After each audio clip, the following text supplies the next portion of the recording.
Hey guys, welcome back to, welcome to this video. So today, it's another episode review. It's going to be my Walking Dead World Beyond episode 3. Wow, there is a lot to unpack about this episode. I mean, just the ending, pretty much, took me by surprise. We learned a bit more about the CRM. The plan that they enacted last episode comes to pass, and we learn a bit more about our crew, I guess. So this episode was called The Tiger and the Lamb, but obviously Tiger has been misspelt, which it's T-Y-G-E-R, not T-I-G-E-R, which, I mean, up to them. I didn't name it, they did. But before this review begins, I do have to press down a bit of a spoiler warning, because this does contain big spoilers for the potential Rick movies and as well for the series as a whole. So if you don't want to be spoiled, click off this video now, watch the episode and then come back.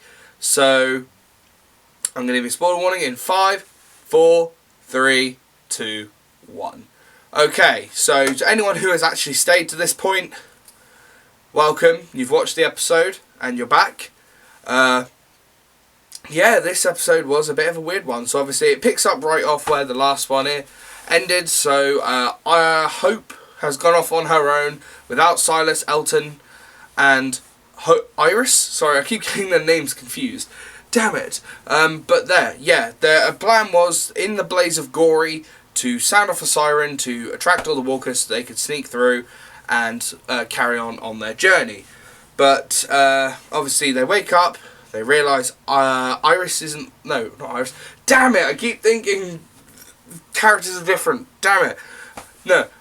Hope, that's it. Hope, she is the one who goes off and does the plan on her own.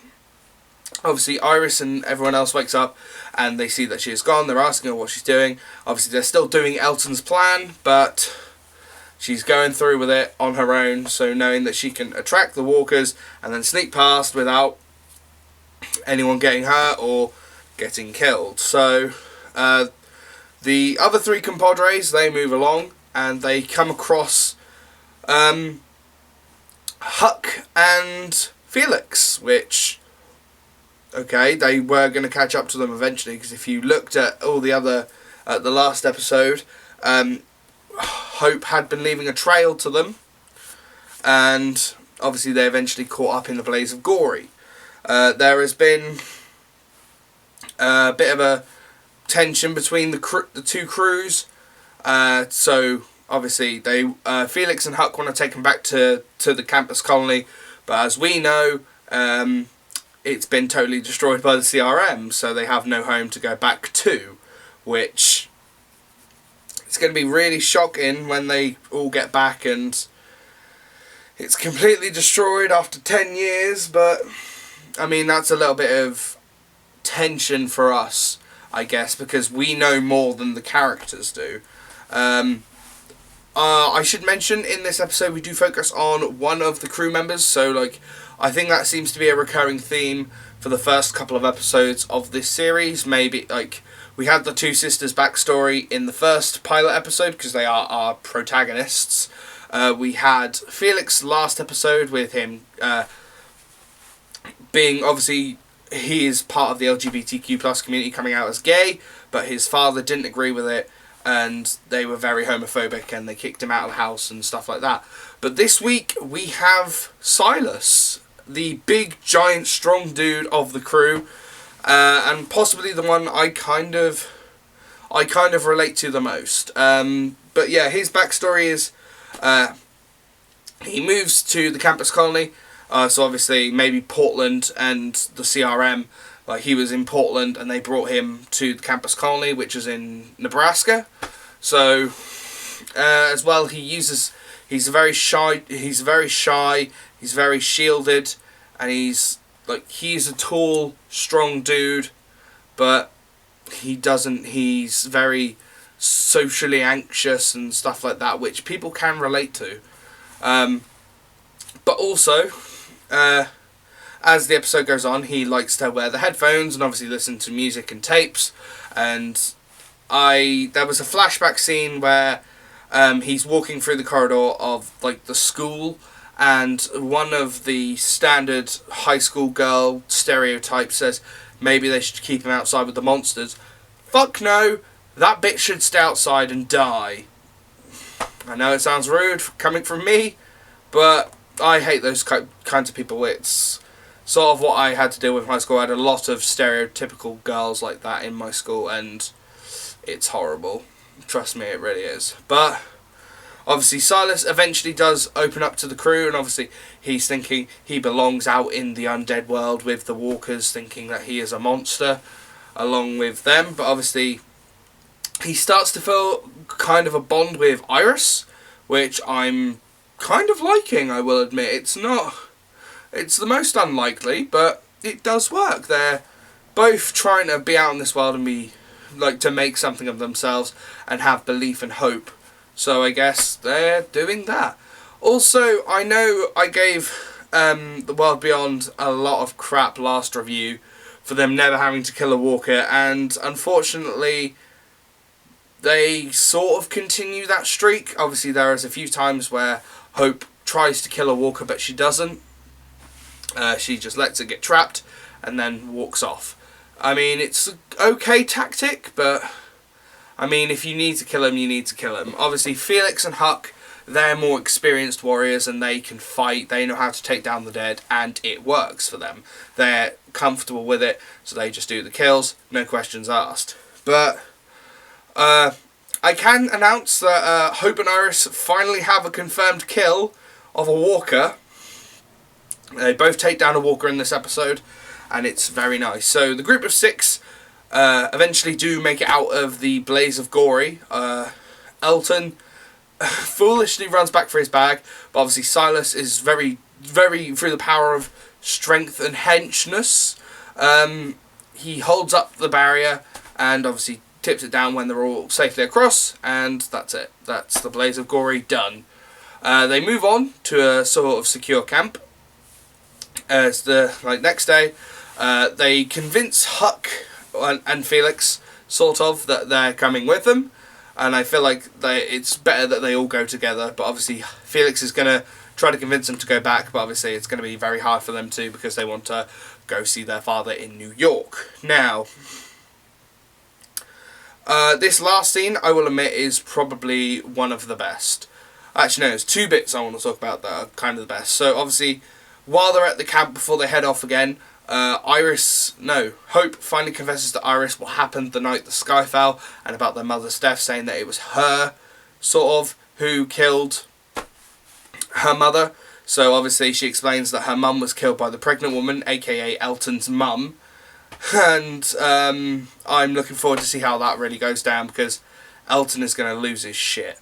But as well, she confesses that she killed his mum, but obviously they don't know it was Elton's mum. So it's sort of like we know more than everyone else. It's again that part of irony / tension that's sort of hanging in the air, waiting to drop for when the rest of the last 7 episodes come out. So I'm genuinely looking forward to seeing what could be happening.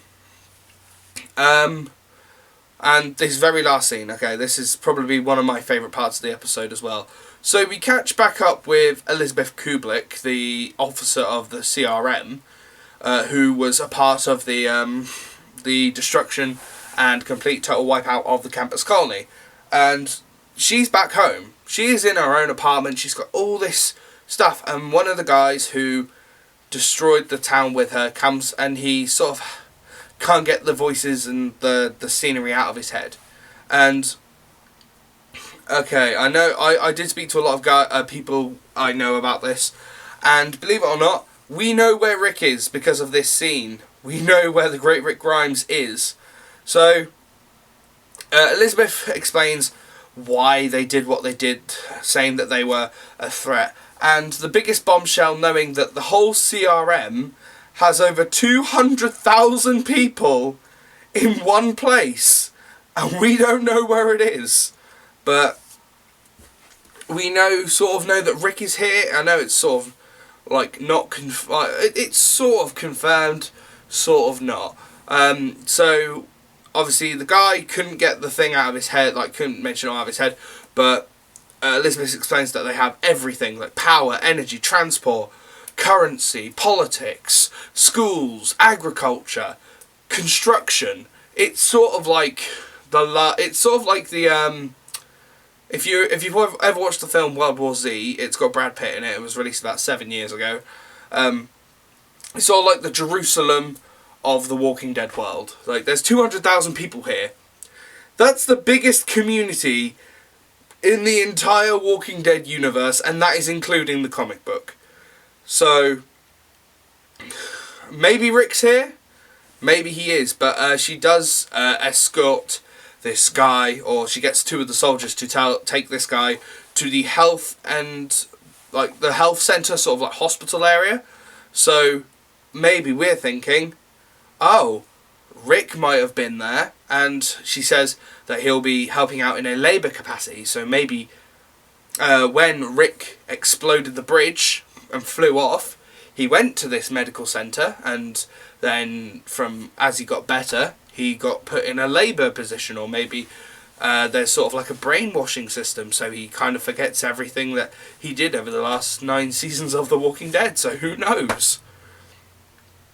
It's a genuine mystery, but I guess that's the intrigue of watching World Beyond, and a lot of us want to know where Rick is, but I can tell right now that I am excited for the Rick Grimes movie that is hopefully coming out soon.